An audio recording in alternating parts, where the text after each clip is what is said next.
کافروں نے تمام کیا کہ اب حضور کا خاندان ختم ہو گیا، کیونکہ آپ کہتے ہیں کاش میرے گھر میں ایک تو بیٹا ہوتا ہے، اس سے تو کھانا ہوا کے چلتا نا۔ حضرت سر سے لے کر کے کمر تک اللہ کے رسول کی طرح کرتے تھے، اور حضرت امام حسین کمر سے لے کر کے ناموز مبارک تک میرے حضور صلی اللہ علیہ وسلم کی طرح دکھتے تھے، لیکن ان میں سے حضرت حسین رضی اللہ تعالیٰ عنہ کا ایک بیٹا تھا جنہیں حضرت علی اکبر کہا جاتا ہے۔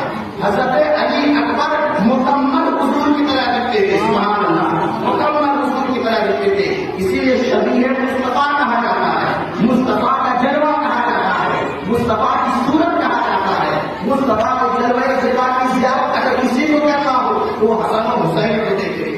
اللہ اکبر کہتے ہیں ایک مرتبہ حضرت عمر رضی اللہ تعالیٰ عنہ کیا ہے سوئی ہوئی، اس کے ہاتھ نے دیکھا کہ ان کے ہاتھ میں ایک چاند کا ٹکڑا آ کر گیا، حضور کے سامنے ان کی پیش کیا گیا کہ یا رسول اللہ میں ایک ہاتھ دیکھا ہے، تو اللہ کے رسول نے ارشاد فرمایا میری بیٹی فاطمہ کو ایک اور بیٹا ہونے والا ہے۔ جب بیٹا حضرت امام حسین رضی اللہ تعالیٰ عنہ کی ولادت ہوئی، حضرت امام حسین رضی اللہ تعالیٰ عنہ کی ولادت ہوئی تو اللہ کے رسول نے گھٹی کروائی۔ گھٹی سمجھتے ہیں نا؟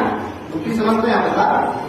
گھٹی کسے کہتے ہیں کہ کوئی بزرگ آ کر کے اسے تحریک بھی کہا جاتا ہے کہ کوئی جیسے نیا نیا بچہ کوئی پیدا ہوا ہونے کے بعد اور کسی بزرگوں کو بلا لیتے ہیں، بلانے کے بعد اپنے منہ کا جھٹا سے کھلواتے ہیں، جیسے کھجور وغیرہ کھایا ان کے منہ میں دے دیا، اسے تحریک کیا جاتا ہے۔ لیکن آج کل کہاں ہوتا ہے بچہ پیدا ہوا ڈی جے گایا، بچہ پیدا ہوا گھڑی میں نام رہا، بچہ پیدا ہوا یہ شیطان کے لیے کر رہا ہے، ناچ گانا کر رہا ہے، بھوج بھی کر رہا ہے، لیکن کسی کو اس بات کی فکر نہیں ہوتی ہے چلو کسی عالم دین سے، کسی اللہ تعالیٰ سے یا کسی پڑھے لکھے سے اپنا جھوٹا سے اپنے بچے کو پلوایا، کیوں؟ اس لیے کہ اس عالم دین کے اندر جو علم دین ہوتا ہے اس کی برکت اس بچے کے اندر جاتی ہے، اس کی برکت اس بچے کے اندر جاتی ہے۔ کیسے؟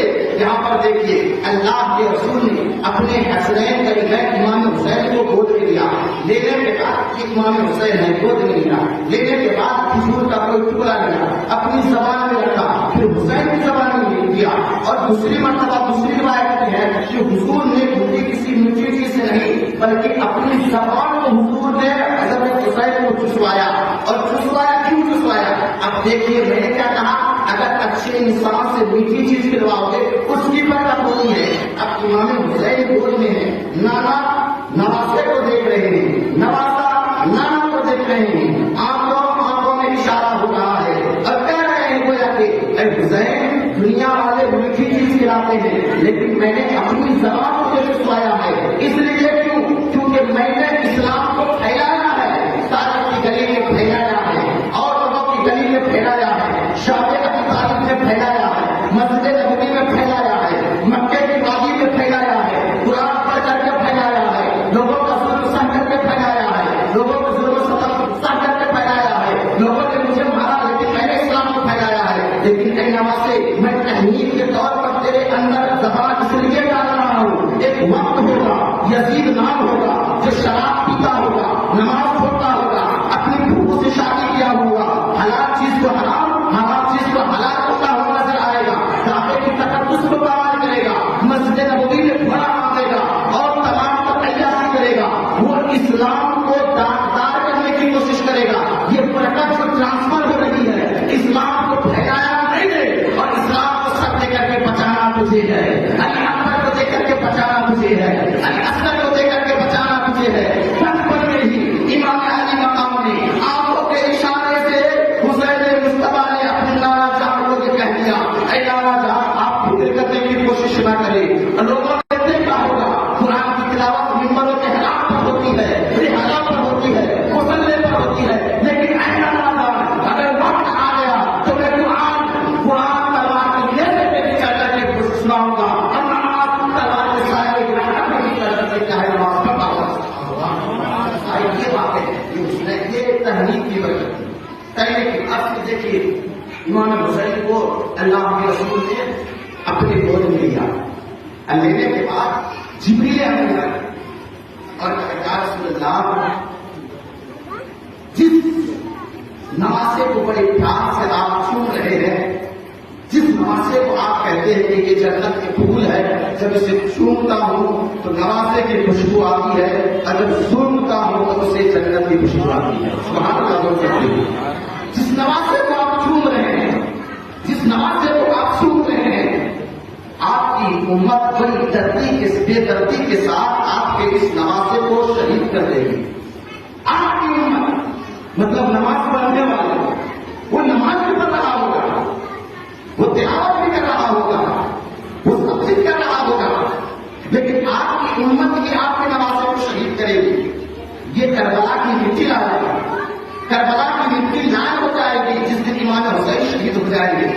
اب اسی مٹی کو بہت سارے لوگ کہتے ہیں کربلا کی مٹی ہے، نہ جانے کہاں کہاں گھماتا ہے اور کہتا ہے کہ محرم کی 10ویں تاریخ کو کیا ہے مٹی لال ہو جاتی ہے، وہ لوگوں کو گمراہ کرتا ہے۔ تاریخ میں نہ کوئی ایسا حسین پیدا ہوا ہے جس کے بعد کوئی دوسرا حسین پیدا ہو گیا، اب تاریخ میں نہ کوئی ایسا کربلا پیدا ہوا ہے کہ کربلا کے بعد کوئی دوسرا کربلا نہیں ہوا ہے اور قیامت تک نہیں ہوگا۔ کہتے ہیں امام حسین رضی اللہ تعالیٰ عنہ سے آج ہم اپنی بیٹے کو کھلاتے ہی ہوتے جیڑے پہ کھلاتے ہیں اپنے بیٹے، لیکن حسین کا جھولا کیا تھا؟ حسین کا جھولا میرے نبی کے پشت مبارک پر میرے نبی کے نواسے اپنے نانا کے پشت مبارک پر بیٹھ کر کے چلا کر کروایا کرتے تھے، زلف معمری لگام کی طرح پکڑا کرتے تھے، اس سے سہارا لیا کرتے تھے۔ جب میرے آقا سوتے تھے حضرت حسن حسین آ کر کے ان کے پشت مبارک پیٹ مبارک پر کیا ہے بیٹھ جاتے تھے۔ جس طریقے سے ہم اپنے بیٹے کو دونوں پیر پا کر کے باہر بٹھا کر جھولا جھلاتے ہوئے سے میرے آنکھ میں جھلایا کرتے تھے، میرے آقا زبان مبارک چسوایا کرتے تھے۔ اور یہاں تک نہیں، جب مسجد نبوی میں ایک مرتبہ حضور خطبہ دے رہے تھے، خطبہ دینے کا مسئلہ یہ ہے کہ جب امام خطبے کے ممبر پر چڑھ جائے، چڑھنے کے بعد کوئی بات کرے یہ جائز نہیں ہے، کوئی کہے تھوڑا سا ہٹ کر کے جائز نہیں ہے، نماز کی طرح بیٹھنا ہے، کوئی ہل نہیں، نماز کی طرح بیٹھنا ہے۔ اتنے میں دیکھتے کیا ہے کہ حضرت حسین رضی اللہ تعالیٰ عنہ آ رہے ہیں، ننھے ننھے پاؤں سے آ رہے ہیں، اور آتے ہی گرنے ہی والے تھے، میرے مصطفیٰ کریم نے خطبہ چھوڑ دیا، اور خطبہ چھوڑنے کے بعد امام حسین کو گود میں اٹھا لیا۔ ایک ہاتھ میں خطبہ ہے، دوسرے ہاتھ میں امام حسین ہے، ایک میں آپ کا کیا ایک طرف خطبے کی کتاب ہے، دوسری طرف آڑی امام حسین کہنا کیا چاہ رہے تھے، گویا کہ جواب ملتا ہے میری امتی یہ جو خطبہ پڑھ رہا ہوں ہاتھ میں لے کر کے، اور مجھے ایک طرف امام حسین اٹھایا اس لیے ہوں کہ تاکہ جب اگلے بار خطبے پر کوئی حملہ کرے میرے آواز دیکھ لے، میرے نبی کے ہاتھ میں جو خطبے کی کتاب ہے اور جو خطبہ ہے آج دیکھ رہا ہے میرا نانا، خطبے کو ہمیں بچانا ہے، اس لیے دونوں کو اٹھا کر کے کو دکھانا۔ یہ کہہ رہے ہیں کہ حضرت عبداللہ ابن عمر کا زمانہ تھا، عبداللہ ابن عمر کا زمانہ تھا، کہتے ہیں کہ جب مالی غنیمت آئی تو اللہ کے رسول صلی اللہ علیہ وسلم اس تیسرے خلیفہ نے کیا کیا بھائی؟ یہ کیا کہ سب کو برابر کیا، لیکن حضرت امام حسین کو کیا ہے، امام حسین کو زیادہ دے دیا، امام حسین کو زیادہ دے دیا۔ تو حضرت عبداللہ ابن عمر نے کہا، یعنی حضرت عمر کے بیٹے نے کہا کہ اے ابو جان آپ خلیفہ ہے، دینا تو مجھے چاہیے تھا، دینا تو مجھے چاہیے تھا، آپ حسین کو زیادہ کیوں دے دیے؟ اللہ اتنا جب حضرت تمہارا باپ کیا ہے گمراہ ہی میں تھا، جب تمہارا باپ کیا ہے دریا دجلہ کے کنارے اونٹ سکھا کرتا تھا، جب تیرے باپ کو پوچھنے والا نہیں تھا، یہ حسین نے ہی مانا جانا ہے، اس نے جب سے اپنی غلامی کا پھٹا میرے کاندھے پر رکھ دیا تو میری عزت یہاں بھی بڑھ گئی، اور میری عزت اللہ کی بارگاہ میں بھی بڑھ گئی، اور اسی دنیا میں اللہ کے نبی نے مجھے عشرہ مبشرہ میں شامل کر دیا، اسی دنیا میں اللہ کے رسول نے جنت کی خوشخبری دے دی، تو اسے نہیں دیتا تھا کسی۔ ایک مرتبہ حضرت عمر فاروق خلیفہ تھے، اور خلیفہ ہونے کے بعد کہتے ہیں کہ مسجد نبوی پر وہ خطبہ دے رہے تھے، اتنے میں حضرت حسین رضی اللہ تعالیٰ عنہ آئے، اس نے کہا میرے نانا کے منبر سے آپ نیچے ہو جائیے، میرے نانا کے منبر سے آپ کیا ہے نیچے ہو جائیے۔ اتنے میں کہتے ہیں کہ نیچے ہونے کا معقول نہیں، کیونکہ میرے سر پہ جو بال جمع ہے وہ میرا اس میں کوئی کمال نہیں ہے، بلکہ آپ بھی کے بھرمنے کا صدقہ ہے۔ اللہ اکبر۔ جب تمہارے فاروق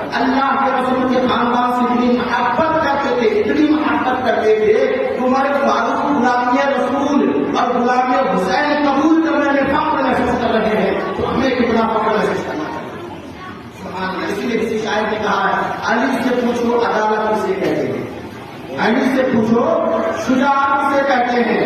حسین سے پوچھ شہادت کسے کہتے ہیں؟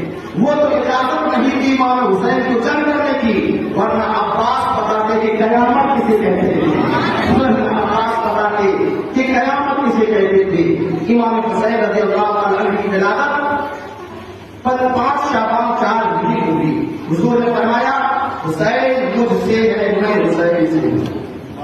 حسین مجھ سے ہے مطلب میں حسین سے ہوں، حسین مجھ سے ہے۔ گویا کہ جو نبی ہے وہی حسین ہے، اور جو حسین ہے وہی میرے مصطفیٰ کریم ہے۔ دونوں سے محبت کرنی ہے۔ اگر نماز پڑھنی ہے تو امام حسین سے محبت کرنی ہے۔ آپ کو میں نے کل بتایا تھا کہ تاریخ قدری میں ہے چوتھا خلیفہ کون؟ چوتھا خلیفہ کون؟ حضرت علی۔ 7 ہجری میں امیر معاویہ کا وصال ہے۔